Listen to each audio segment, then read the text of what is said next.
ជំរាបសួរបងប្អូនបាទថ្ងៃនេះយើងមានគំរូរថយន្ត Toyota បងប្អូនទាញមើល Toyota អីគេបងប្អូនបាទអញ្ចឹងចង់ដឹងថា model នេះវាមានអីប្លែកពីស៊េរីមុនខ្លះបងប្អូនបាទតាមដានវីដេអូពីដើមរហូតដល់ចប់បាទមកគ្រឿងនេះជាប្រភេទ Toyota Highlander បងប្អូនកន្លែងនេះជាអក្សរ Highlander ណាឆ្នាំ 2014 បាទกระดาษពុនជាប់មកជាមួយនឹងកាមេរ៉ាខាងក្រោយស៊ីនបងប្អូនណាងាយស្រួលអាយ៉ាមើលឧបសគ្គខាងក្រោយមែនទេបាទមកគ្រឿងនេះដូររូបរាងទាំងស្រុងបងប្អូនណា Toyota Highlander ជាប្រភេទអេតាខាងក្នុងប្រភេទខ្ចីបងប្អូនណាបងប្អូនខ្លះហៅសរកោអញ្ចឹងទៅមានឡាយជាមួយនឹងក្រុមមេបាទស្ក្រមហើយប្រភេទពូគឺពូពណ៌ប្រភេទសបាទប្រភេទស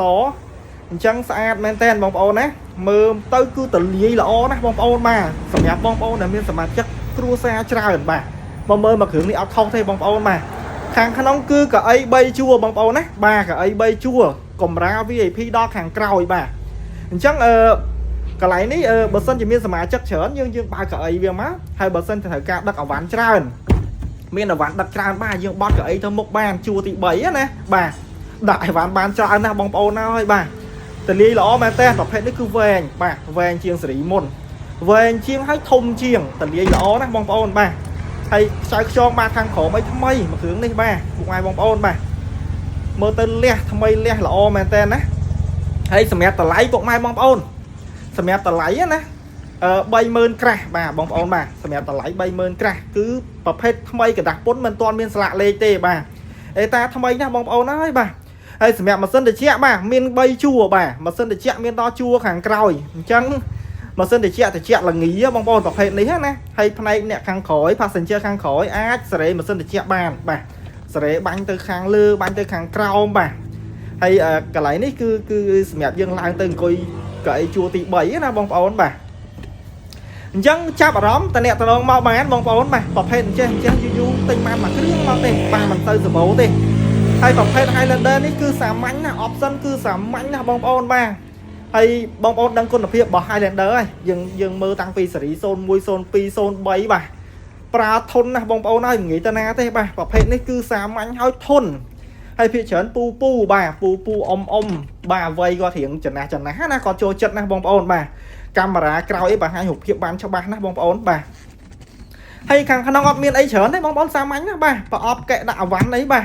អានឹងយើងហៅកន្លែងច្រត់ដៃច្រត់អីណាអាមរេះណាបាទអញ្ចឹងសាមញ្ញមែនតើប្រភេទតាប់ឡូគឺតាប់ឡូស្បែកបងប្អូនបាទតាប់ឡូស្បែកហើយកញ្ចក់មាននៅកម្ដៅបាទកម្ដៅតិចបាទអញ្ចឹងមេឃភ្លៀងមកយើងចុចកម្ដៅទេវាអត់សូវអាប់ទេស្រួលមើលផ្លូវណាបងប្អូនបាទហើយយើងបន្តទៅមើល option ខាងក្រៅទៀតប្រភេទតាជានេះគឺមានភ្លើងណាបាទមានភ្លើងស៊ីនមកពីរោងចក្រតែម្ដងហើយសម្រាប់យ៉ាន់កង់គឺរង្វង់18អ៊ីងបាទសបកថ្មី4គ្រាប់បងប្អូនណាបាទរៀបចំឲ្យស្អាតអត់មានឲ្យពិបាកពុកម៉ែបងប្អូនយកទៅបដូរសបកអីតាមក្រោយទៀតទេបាទ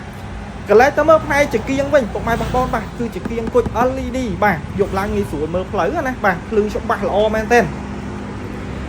ពេលថ្ងៃមើលទៅសោភ័ណភាពស្អាតបាទចង្គៀងមានគុជនៅពេលយប់អាចភ្លឺផ្លូវបានឆ្ងាយងាយស្រួលមើលឧបសគ្គបងប្អូនណាបាទ